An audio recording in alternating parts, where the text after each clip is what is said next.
Okay, happy Saturday, everyone. Nikki Stees here. I'm going to give it a few moments, let a few more people join before I begin.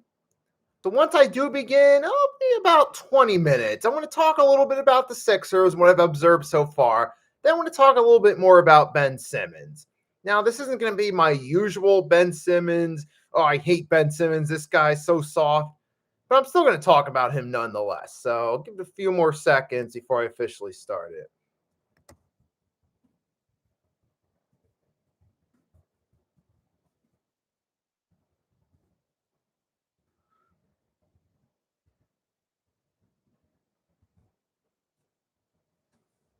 Okay, so all right, we're going about a minute. So give it a few more seconds and I'm going to get this thing started. Okay, so let's see what happened. All right, let's get this thing started, shall we? Okay, so we're going to talk about the Sixers a little bit first. And it's early in the regular season, so it's way too early to judge what's going on, how they're going to finish the season, how the rest of the teams are going to finish. But I'm going to talk a little bit about what I've taken away so far. So far, we're 7-2. We play the Chicago Bulls tonight at 8 p.m. We're on the road. And we did beat the Bulls on Wednesday, which is our best win of the regular season so far. We're playing a very good Chicago Bulls team this year. You saw the roster, the hype they had going into the season. They looked like a good team on paper, and so far they're living up to it. I don't see this team being a team that's going to start off hot and then falter late in the season. I see this team being consistent throughout the regular season, playing good. Now, obviously, the NBA, it's not the NFL. The NBA, NHL, MLB, their regular seasons, 3-4 start, 4-6 start isn't going to potentially hurt you come playoff time like it would in the NFL. So it's way too early to say where the Sixers team is going to be come playoff time. But so far, hey, they're looking pretty good so far as a team from what I've seen. Now, most of their schedule, though, they played teams like the Thunder, the Pistons a couple times. They played the Hawks, who are struggling a bit. And we did shut down Trae Young to only 13 points. So that was good right there. And we didn't need Ben Simmons on him at all for that one. But I'll get to that later. So we got that, we've been winning a bunch. We've been winning games. So that's what counts right there. You start off this regular season with, some momentum. Now, it is an 82-game regular season, we know. So it's not going to determine where we're going to be come playoff time. But so far, I like what I've seen from this team. You got Joel Embiid's going out there playing his best, giving his all, trying to be the MVP of this team as always. You also got, Seth Curry's playing pretty good. He's scoring a lot more this year. He's averaging over 20 points a game thus far. So he's definitely making his impact, trying to score as many points as possible. So I like that from Seth. Of course, you got Tobias, though. Tobias, earlier this week, as we know, he tested positive. So he should be out about 10 days usually. So that means about the week of the 15th, November 15th, when we're expecting him to be back. So we did step up and get the win against the Bulls without him. So that shows they can still play as a team. They don't need all their guys there. So that's good right there. Who else? You got Tyrese Maxey. Now that Tyrese Maxey's getting more minutes now, he's maximizing it. Last year he showed some potential with his playing time, but now this year he's getting starter minutes. He's looking like a guy who can be a legit starter for this team. Yep, I drip 222. I see it. Yep, we have been playing good. Let's talk about Tyrese. Yeah, Tyrese now he's getting more starter minutes. He's maximizing it the most. He had those games against the Thunder and Knicks. He had that game against the Knicks on the October 26th. He was 3 for 9 with field goals. But since then, his field goal numbers have been respectable. He's at least hitting 50% or higher since, Tyrese. The only thing about Tyrese he does need to work on is his three-point shooting, particularly his accuracy. But at least he's trying, though. I give him that. Tyrese is at least trying with his three-point shooting. He's at least trying, unlike another player, but I'll get to that later. So I respect that. You got Andre Drummond. He's doing good so far. Been better than a certain. Yep, you got that right. That's exactly. We all know who that is.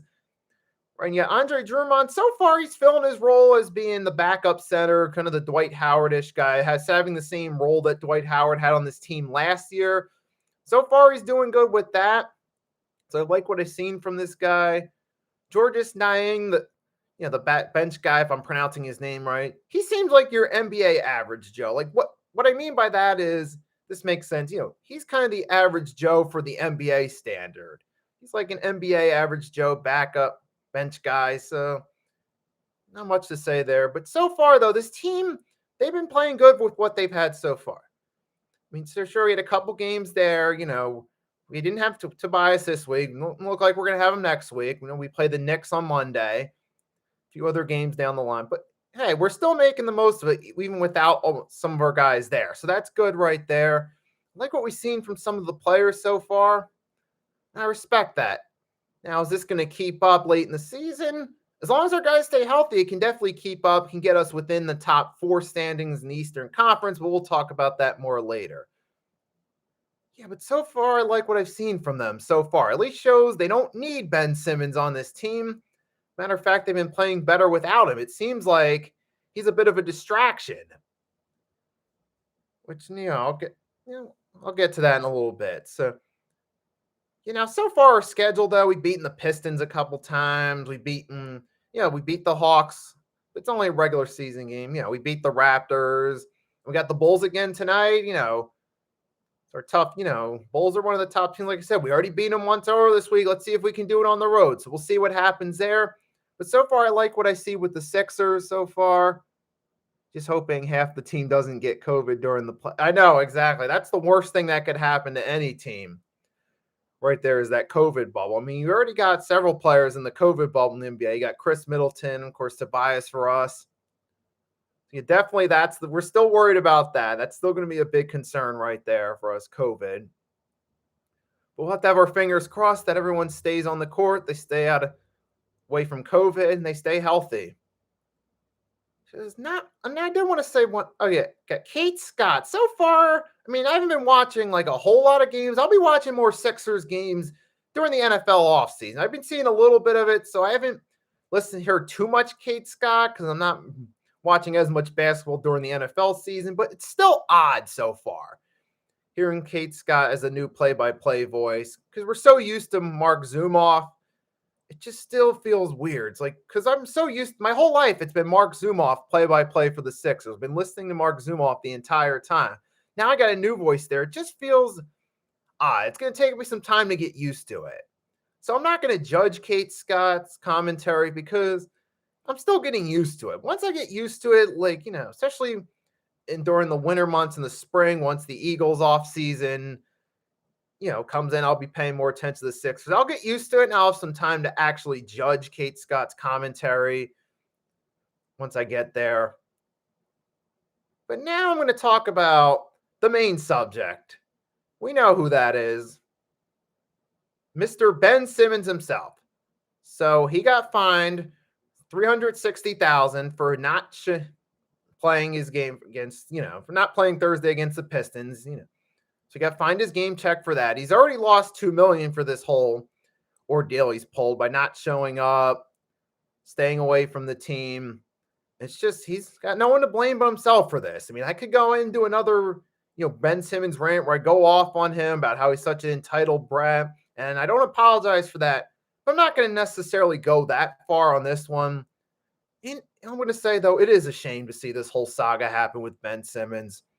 And even with his fear of shooting, he is a talented basketball player. He's a great defender. We know he can shoot. The problem is he doesn't. It's a shame that his one pet peeve, his one weakness has led him to the point now where he doesn't want to return. And ultimately, though, he doesn't realize he's making it harder on himself.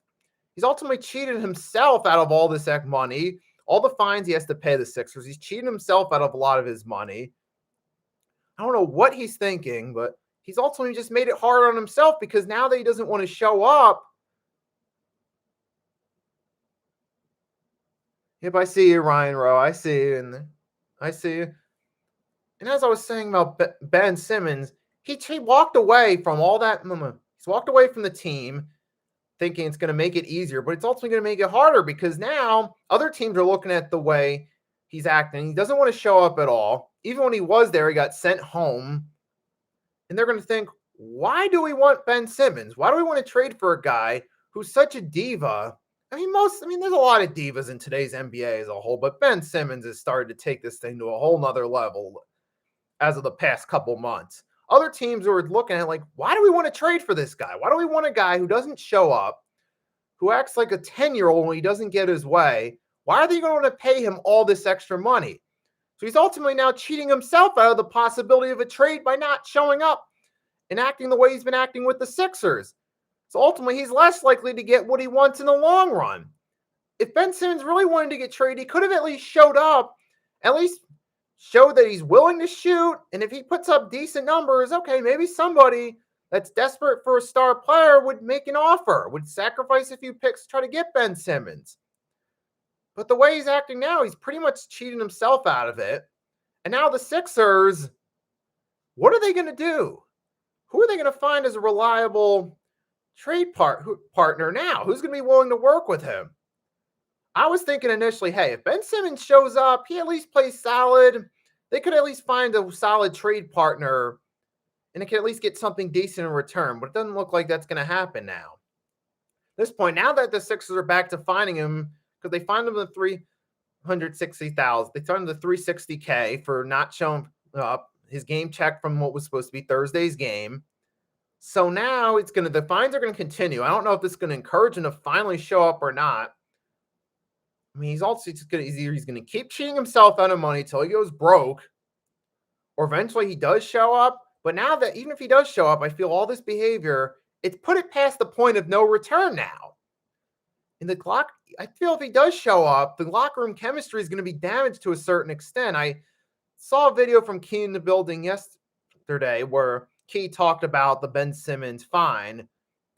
And I commented on there saying, I feel like if he does return, the chemistry may be off now because of everything he did. He's going to come back, just his presence being there, going to make the rest of the team feel, what's the word I'm looking for? The rest of the team's going to not be ahead. They're going to be unhappy. The morale might sink a little bit.